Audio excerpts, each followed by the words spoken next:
Hello दोस्तों, क्या हाल चाल है आप सभी के। मैं हूं आप सभी का दोस्त एंड होस्ट साहिल कपूर। हम आज की इस वीडियो में डिस्कस करने वाले हैं मार्वल 2022 एंड डीसी 2022 के बीच में अब ये क्या हुआ। तो इनके जो 2022 में प्रोजेक्ट आए हैं, न्यू सुपर हीरोज हमें देखने को मिले हैं, उन सभी चीजों पर डिस्कशन की जाएगी। क्योंकि जब 2022 शुरुआत हुई थी 2022 की, तो मार्वल एंड डीसी ने बहुत बड़ी बड़ी अनाउंसमेंट्स की थी और 2022 के एंड आते आते हमें वो सारी अनाउंसमेंट पता चल गई कि वो कैसी थी, उनमें से क्या क्या सही हुई, क्या क्या नहीं। तो इन्हीं सभी विषयों के ऊपर बात करेंगे, फिर एक कंपैरिजन भी करवाएंगे। जो न्यू कैरेक्टर्स हमें देखने को मिलने हैं ना इन दोनों ही यूनिवर्सेस में, उनकी वर्सेस बैटल भी होगी और आपको काफी सारी जानकारियां जानने को भी मिलने वाली है इस वीडियो में। तो यस, ये जो वीडियो है ये काफी ही ज्यादा इंटरेस्टिंग होने वाली है, तो बी श्योर की वीडियो में एंड तक तो यार आप जरूर ही बने रहना। So now without wasting any more time, let's get started.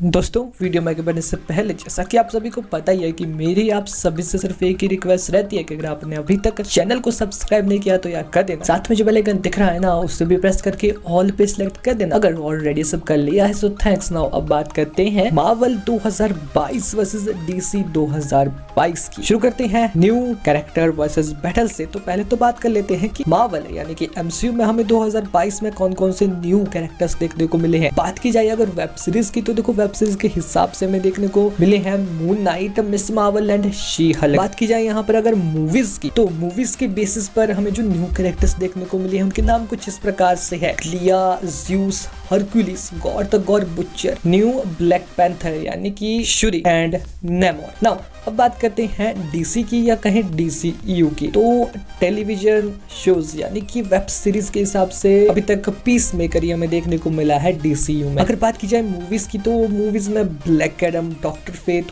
हॉकमैन, Cyclone and Atom Smasher हमें देखने को मिल चुके हैं। डीसीयू में 2022 में जो ये नए कैरेक्टर्स हैं वो यही इंट्रोड्यूस करवाए गए हैं। नाउ अब कुछ कंपैरिजन बैटल्स होंगी, जैसे कि नेमोर versus Aquaman, black Adam versus the Avengers, God the God butcher versus Justice league, new Black panther यानी कि शूरी या कहें female Black Panther versus Justice league, doctor Fate versus Doctor strange, peace maker versus Avengers, justice society of America versus Avengers, she Hulk versus Justice league, moon night versus Justice league, miss Marvel versus Justice league and नेमोर versus Avengers. So yes, ऐसे ही कुछ interesting topic के ऊपर इस video में भी बात की जाने वाली है। पर आपको क्या लगता है, जो अभी मैंने नॉमिनेशन गिनवाए जिनकी बैटल होने वाली है, आपके हिसाब से आपको क्या लगता है उनमें से कौन विन करेगा और कौन लूज करेगा, बता दो कमेंट बॉक्स में अभी से। शुरू करते हैं फर्स्ट बैटल से, जो कि होने जा रही है नेमोर वर्सेस एक्वामैन के बीच में। तो बात की जाए अगर एक्वामैन वर्सेस नेमोर की बैटल की, तो देखो बात कुछ ऐसी है कि जो नेमोर एंड एक्वामैन है ये दोनों ही बहुत ही ज्यादा सिमिलर कैरेक्टर्स है। हाँ, कहीं ना कहीं जो एक्वामैन है वो एज वाइज नेमोर से दिखाया गया है कि वो थोड़ा छोटा है, क्योंकि जैसे हमें नेमोर की हिस्ट्री देखने को मिली है तो उस हिसाब से ऐसा लगता है कि वो कई 100 सालों से जिंदा है, जिस वजह से जो नेमोर है उसका एक्सपीरियंस लेवल एक्वामैन से थोड़ा ज्यादा हो जाता है। ओवरऑल अगर बैटल की बात की जाए तो देखो जो एक्वामैन है उसके पास ट्राइटन ऑफ पोसाइडन है, जिसकी मदद से उसके पास बहुत सारी एबिलिटीज आ जाएगी अंडर वाटर बैटल में। अगर इनकी फिजिकल एट्रीब्यूट्स की बात की जाए तो वो नियरली एक दूसरे को उसमें ये सरपास कर जाएंगे, क्योंकि वो इक्वल ही है। और अगर ये आपस में बैटल करते हैं तो इनका जो कॉम्बैट स्टाइल है वो भी जैसे हमें देखने को मिल चुका है। जो नेमोर है उसके जो सिपाही एंड सोल्जर्स है वही इतने ज्यादा स्किल्ड है, तो नेमोर खुद कितना ज्यादा स्किल्ड होगा। और इसका एक हल्का सा एग्जांपल हमें नेमोर वर्सेस शूरी की बैटल में भी देखने को मिला है। साथ ही में अगर एक्वामैन की बात की जाए तो जो एक्वामैन है उसने ब्लैक मैंटा साथ ही में अपने भाई ओशन मास्टर को हैंड टू हैंड कॉम्बैट में कहीं ना कहीं डिफीट कर रखा है, जिससे पता चलता है कि हाँ वो काफी एक्सपर्ट है। साथ ही में अब हाँ, जो नेमोर है उसकी अपनी सोलो मूवी नहीं आई है, वो हमें ब्लैक पैंथर की second movie panther Wakanda forever में हाल ही में देखने को मिला है। ऑब्वियसली उसकी फीड इतनी नहीं होगी जितनी एक्वामैन की है, क्योंकि एक्वामैन उसकी सोलो मूवी में भी हमें देखने को मिला और कुछ अदर मूवीज में वो फीचर हुआ है। उसकी फीड काबिले तारीफ बन गई है और इतनी तो है कि वो नेमोर को इजिली सरपास कर जाए। और चाहे हम कॉमिक की बात करें या फिर मूवीज की, जो एक्वामैन है वो पोटेंशियल रखता है कि वो नेमोर को डिफीट कर सके। और ये मैं नहीं कह रहा हूँ, बल्कि खुद मार्वल एंड डीसी ने इस बात की ऑफिशियल कंफर्मेशन दी है जब मार्वल वर्सेस डीसी की जो कॉमिक्स आई थी जिसमें इन दोनों का ऑफिशियल क्रॉसओवर हुआ था। उसमें नेमोर वर्सेस एक्वामैन की बैटल हुई थी जिसमें कि एक्वामैन जीत गया था कुछ अपनी मैजिकल पावर्स की वजह से, जो कि उसका ट्राइटन ऑफ पोसाइडन उसे प्रोवाइड करता है, यानी कि उसका वेपन। नेक्स्ट बैटल या फिर battle number 2, black Adam versus the Avengers. तो देखो बात कुछ ऐसी है कि black Adam versus the Avengers, इस टॉपिक के ऊपर मैंने ऑलरेडी एक सेपरेट वीडियो बना रखी है, अगर आपने नहीं देखी है तो आप उसे चेकआउट कर सकते हैं, उसमें फुल डिटेल आपको मिल जाएगी। नेक्स्ट बैटल या फिर battle number 3, gore the gore butcher versus Justice league. देखो बात कुछ ऐसी है कि जो गॉर है उसका जो कैरेक्टर है, उसकी जो स्टोरी आर्क है वो यस ऑब्वियसली इतना पोटेंशियल रखता था कि वो एक जबरदस्त सुपर विलन बन सकता था इजीली, क्योंकि कॉमिक्स में जो गॉर का लेवल हमें देखने को मिला है वो बहुत ही ज्यादा हाई स्केल पर है, और जो कॉमिक वाला गॉर है वो कहीं ना कहीं पूरी जस्टिस लीग टीम को अकेले डिस्ट्रॉय करने का पोटेंशियल रखता है, इवन सुपरमैन तक को बराबरी की टक्कर दे जाएगा कॉमिक वाला gore. Thor Love and thunder में जो गॉर है उसका मजाक ही कर दिया है, इवन उसको इतना नीचे लेवल में दिखाया है कि यार देखो प्रिपेयर्ड बैटल में उसको थॉर तक सरपास कर रहा था, क्योंकि देखो जो गॉर है उसकी थॉर लव एंड थंडर में ऐसे बस बातें बताई गई है कि गॉर बहुत ज्यादा पावरफुल है, उसने इतने गॉड्स को मार रखा है, पर कहीं पर भी हमें वो गॉड्स को मारता हुआ नजर नहीं आता है। बस वो पहले सीन के जब वो नेक्रोसॉर्ड उसे पावर्स देती है और फिर वो नेक्रोसॉर्ड से एक गॉड को निपटा देता है, वही हमें दिखने को मिला है और कुछ नहीं देखने को मिला है। ओवरऑल अगर gore the God butcher versus Justice League team की बात की जाए, अगर एक काउंटर अटैक होता है तो बैटमैन को सरपास कर जाएगा, इवन साइबॉर्ग को सरपास कर जाएगा, बट द फ्लैश,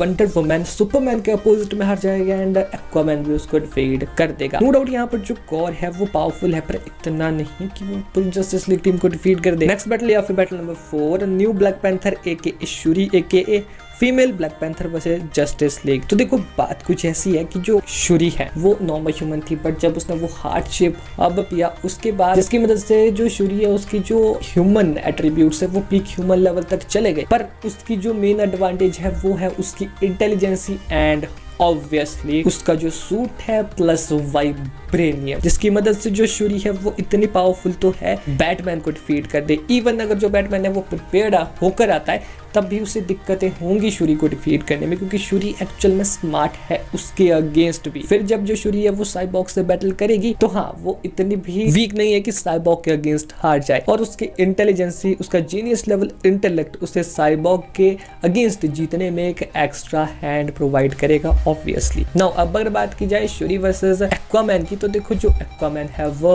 बहुत पावरफुल है, ये बात तो है, ये बात मैं मानता हूँ। लिटरल में जो नेमोर है उसके फीड्स तक को कहीं ना कहीं सरपास कर जाता है, और अगर इन दोनों की ऐसी जगह में बैटल हुई जो इन दोनों के ही अनुकूल हो वातावरण के, तो कहीं ना कहीं जो एक्वामैन है वो शूरी को सरपास कर जाएगा। अब जो शूरी है अगर वो बैटल करती है सुपरमैन से, नो डाउट यहाँ पर सुपरमैन डिफीट कर देगा शूरी को। जो शूरी है वो कुछ जस्टिस लीग टीम के मेंबर्स को डिफीट कर सकती है, पर सभी के सभी नहीं, जिस वजह से यहाँ पर obviously Justice League team wins against Shuri. Next battle या फिर battle number 5, Doctor Fate versus Doctor Strange. तो देखो बात कुछ ऐसी है कि जो Doctor Fate and Doctor Strange है ये भी बहुत ही ज्यादा सिमिलर कैरेक्टर्स है, पर अगर इन दोनों की आपस में बैटल होती है तो मूवीज के हिसाब से ऑब्वियसली डॉक्टर फेथ के ज्यादा फीट्स नहीं दिखाए गए हैं, तो हाँ Doctor Strange wins. Next battle या फिर battle number 6, Peacemaker versus Avengers. अगर बात की जाए पीसमेकर की, तो देखो जो पीसमेकर है वो है तो एक नॉर्मल ह्यूमन ही, उसको पावर्स प्रोवाइड करता है उसका जज्बा पूरी दुनिया में पीस लाने का, उसकी जो विल पावर है वो, साथ ही में उसके जो वेपन्स है वो, और उसके ऊपर उसके पास कुछ खास ऐसी चीजें नहीं है, कुछ खास सुपर पावर्स नहीं है उसके पास जिसकी मदद से वो डिफीट कर सके अवेंजर्स को। नेक्स्ट बैटल या फिर battle number 7, justice society of America versus Avengers. तो देखो जस्टिस सोसाइटी ऑफ अमेरिका और अवेंजर्स,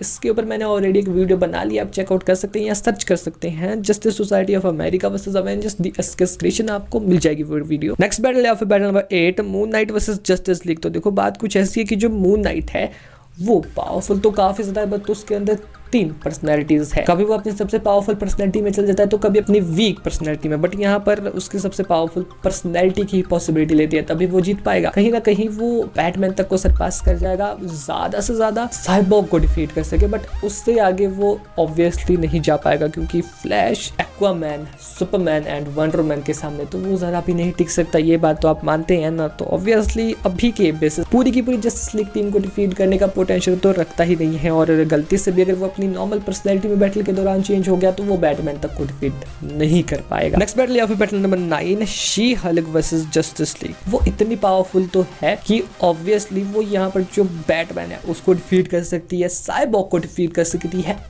इवन फ्लैश तक को डिफीट कर सकती है, क्योंकि जो शी हल्क है हाँ उसकी स्पीड उतनी नहीं है बट उसके पास क्विक रिफ्लेक्सेस है। उनसे भी बात नहीं बनी तो उसके पास कुछ ऐसे मूव्स है लाइक उसके शी हल्क स्मैश हो गया और कुछ ऐसी एबिलिटीज जिनकी मदद से वो फ्लैश को रोक सकती है। और वैसे भी फ्लैश के ज्यादा से ज्यादा पंचेस अभी के लिए बेसिस पर जो शी हल्क है उसको ज्यादा हार नहीं कर पाएंगे। अगर बात की जाए शी हल्क वर्सेस एक्वामैन की बैटल की, इस बैटल में कौन जीतेगा, तो देखो अगर ये बैटल अंडर वाटर होती है तो एक्वामैन ऑब्वियसली शी हल्क को बहुत ज्यादा जल्दी डिफीट कर देगा। बट अगर ये बैटल पानी के बाहर होती है तो जो शी हल्क है वो एक्वामैन को नहीं छोड़ेगी, क्योंकि पानी के बाहर जो एक्वामैन है वो उतना ज्यादा पावरफुल नहीं रह जाएगा शी हल्क के अगेंस्ट में। हाँ वो पावरफुल है बट उसके पास उतनी एबिलिटी नहीं होगी जितनी शी हल्क के पास होगी। बट आपका क्या ओपिनियन है इस बैटल को टाई पर रखते हैं, क्योंकि कमेंट में आपको बताने के लिए भी तो कुछ होना चाहिए। अब बात करते हैं शी हल्क वर्सेस सुपरमैन की, तो सुपरमैन भी शी हल्क को काफी ज्यादा जल्दी डिफीट कर देगा, इसमें कोई दो राय की बात नहीं है। अब अगर बात की जाए she Hulk versus wonder man की, तो देखो इन दोनों की बैटल काफी ज्यादा लंबी चलेगी, क्योंकि इन दोनों की पावर्स एंड एबिलिटीज एक दूसरे में बहुत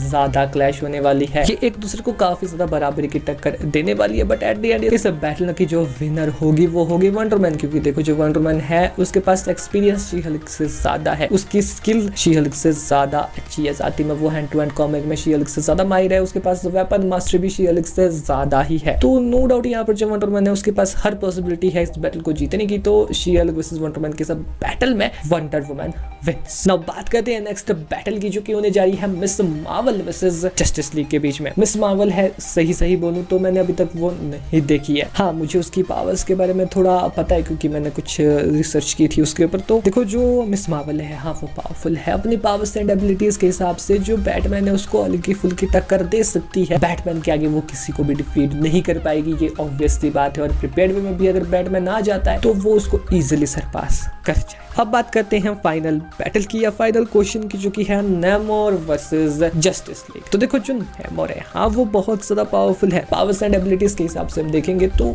ऐसे में वो हाँ यहाँ बैटमैन को सरपास कर जाएगा, क्योंकि बैटमैन प्रिपेयर्ड वे में ज्यादा मात दे पाएगा यहाँ पर नेमोर को। बट ऐसे में अनप्रिपेयर्ड वे में वो नेमोर के अगेंस्ट ज्यादा कुछ नहीं कर पाएगा, सो बैटमैन हार जाएगा नेमोर से। नाउ जो नेमोर है वो साइबॉर्ग को भी काफी ज्यादा जल्दी डिफीट कर देगा। बात आएगी जब नेमोर वर्सेस द फ्लैश की, तो जो फ्लैश वो अपनी स्पीड के हिसाब से नेमोर को बहुत अच्छी मात दे जाएगा। बट जो नेमोर है उसके रिफ्लेक्सेस भी हमें काफी क्विक दिखाए गए हैं, तो वो डीसीयू वाले फ्लैश के अगेंस्ट तो थोड़ा टिक ही पाएगा। और ऐसे में जो यहाँ पर फ्लैश है वो फ्लाई नहीं कर सकता, अगर नेमोर को उससे बचना है तो वो उड़कर काफी दूर उससे चला जाएगा। बात की जाए नेमोर वर्सेस एक्वामैन की बैटल की, तो वो पहले ही एक्सप्लेन कर चुका हूँ, आपको पता है कि नेमोर वर्सेस एक्वामैन के इस बैटल में एक्वामैन जीतेगा, नेमोर हारेगा नो डाउट। सो एक्वामैन वर्सेस नेमोर की बैटल में एक्वामैन विंस। नाउ अब अगर बात की जाए नेमोर वर्सेस सुपरमैन की बैटल की, तो नो डाउट यहाँ पर जो सुपरमैन है वो नेमोर को हर जगह जो सुपरमैन है वो नेमोर पर भारी है, नो डाउट वो नेमोर को डिफीट करने का पोटेंशियल रखता है। सो नेमोर वर्सेस सुपरमैन की बैटल में सुपरमैन विंस। नाउ अब बात की जाए नेमोर वर्सेस वंडर मैन की, तो हाँ ये बैटल काफी ज्यादा क्लोज बैटल होने वाली है, क्योंकि जो वंडर मैन है वो काफी ज्यादा पावरफुल है। यहाँ पर लाइव एक्शन वर्जन की बात कर रहा हूँ, पर उसको as a under water battle करते हुए हमने नहीं देखा है। तो इन दोनों की अगर बैटल अंडर वाटर होती है, नेमोर के पास काफी ज्यादा चांसेस है इस बैटल को अंडर वाटर में जीतने के। बट अगर अंडर वाटर नहीं हुई ये बैटल, पानी के बाहर अगर ये बैटल होती है, इंलैंड बैटल होती है, भूमि पर बैटल होती है, तो उसमें यहाँ पर वो नेमोर को डिफीट करने का पोटेंशियल रखती है। और वैसे भी ये बस एक डिस्कशन बैटल है, कोई बहुत ज्यादा रिसर्च नहीं करनी है इस पे। जो मुझे लगता है वो मैंने बता दिया आपको। आपका क्या ओपिनियन है आप पीछे और यार आराम से बता दो कमेंट बॉक्स में, से कोई दिक्कत की बात नहीं है। बस आप अपने ओपिनियन बताओ कमेंट बॉक्स में कि आपको क्या लगता है कौन जीतेगा किसके अगेंस्ट इस बैटल में। ना अब बात करते हैं राउंड 2 की, जहां पर मैं आपको बताऊंगा कि एमसीयू और डीसीयू ने 2022 में क्या क्या movies and TV shows out किए, यानी कि उनके कौन कौन से movies and TV shows web series वगैरह हमें देखने को मिली 2022 में। तो शुरुआत करते हैं MCU 2022 every out movie and TV show से। तो ऑब्वियसली पहले तो Moon Knight, Doctor Strange in the Multiverse of Madness, Ms Marvel, Thor Love and the Thunder, She Hulk, Attorney at Law, Black Panther, Wakanda Forever, What If, the Guardian of the Galaxy, Holidays Special ये अभी आने वाली है। Now अब बात करते हैं DCU या कहें DCU 2022 every out movies and television show या कहें वेब सीरीज की। तो पहले तो ब्लैक एडम जो की मूवी आई है और साथ ही में पीस मेकर भी हमें देखने को मिली है वेब सीरीज DC की तरफ से। आज के इस वीडियो में इतना ही। अगर आपको वीडियो पसंद है तो आप इस वीडियो को लाइक शेयर सब्सक्राइब करना। आपको कौन सा सिनेमैटिक यूनिवर्स अच्छा लगता है, मार्वल सिनेमैटिक यूनिवर्स या DC एक्सटेंडेड यूनिवर्स जो कि अब DCU हो चुका है, यानी कि DCU हो चुका है, DC यूनिवर्स बन चुका है। आप बताओ आपका कौन सा पसंदीदा है इन दोनों में से। और बाकी तो यार बस इस वीडियो को लाइक शेयर सब्सक्राइब कर देना, मेहनत बहुत लगी वीडियो को बनाने में। मिलते हैं नेक्स्ट वीडियो में, तब तक के लिए बाय बाय। अगर किसी टॉपिक का सजेस्ट देना है तो बता देना कमेंट बॉक्स में।